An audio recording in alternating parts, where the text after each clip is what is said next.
addition and subtraction of rational expression with the same denominator.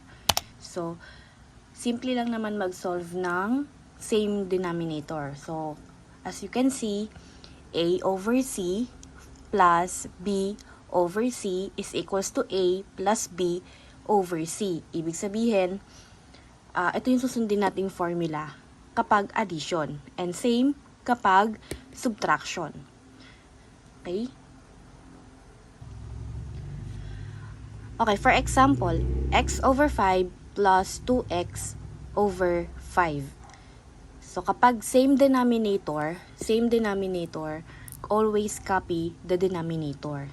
So, kung ano lang yung formula, gawin lang natin. Okay? Again, kapag same denominator, copy the denominator.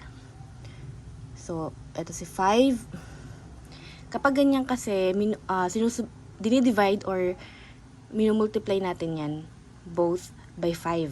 So, parang ganito. X over 5 plus 2x over 5. Okay, pwede namang ganito kasi yung technique ko kapag rational expression. So, for example, ayan. 5 divided by 5. So, cancel na yan. Wala na yan. Ang natira, si x. So, x, nilagay ko doon sa taas ni 5 as numerator. Then, dito, 5 divided by 5, cancel na yan. Ang natira, si 2x. So, copy the operation plus 2x. Again, kapag same denominator, copy the denominator, and then, arrange mo na lang yung nasa numerator. And then, you can combine like terms.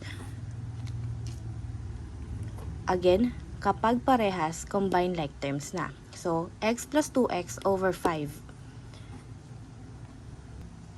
So, magiging x plus 2x over 5. X plus 2x. So, ito automatic. May invisible 1. So, 1 plus 2 is equals to 3x over 5. So, ganun lang kasimple kapag simple lang din ang tanong.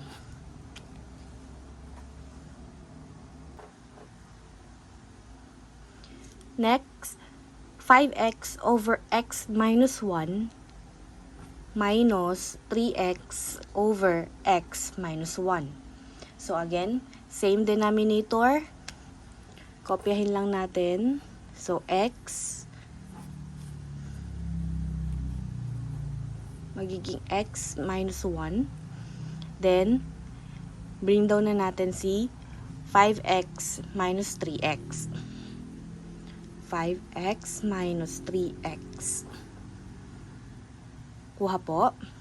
So, ganyan lang kasimple. Then, combine like terms. 5x minus 3x.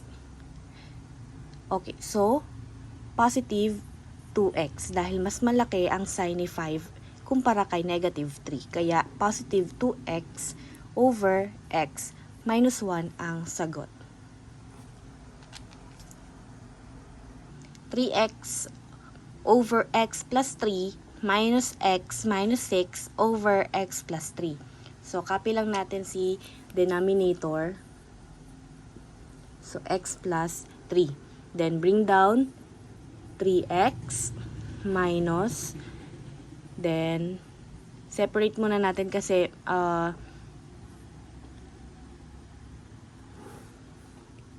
mayroon tayong negative. So, 3x, then x, negative times x, so negative x, then negative times negative 6 is positive 6 over x plus 3. So again, sinubstitute lang natin yung negative kaya naging positive yung 6. Okay? Okay. So 3x minus x plus 6 over x plus 3. So combine like terms.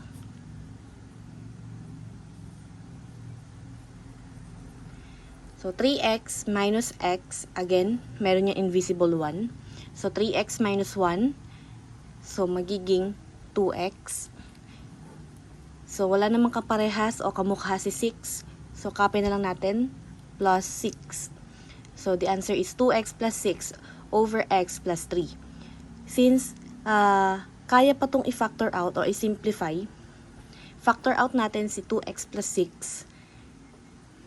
So, magiging monomial factoring. So, magiging ilabas natin si 2. And then, parentheses x plus 3. Why? Kasi kailangan, ang sagot, pag ginamitan mo siya ng FOIL method, ang sagot is 2x plus 6.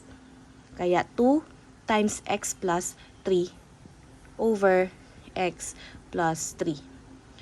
So, as you can see, meron silang parehas o same.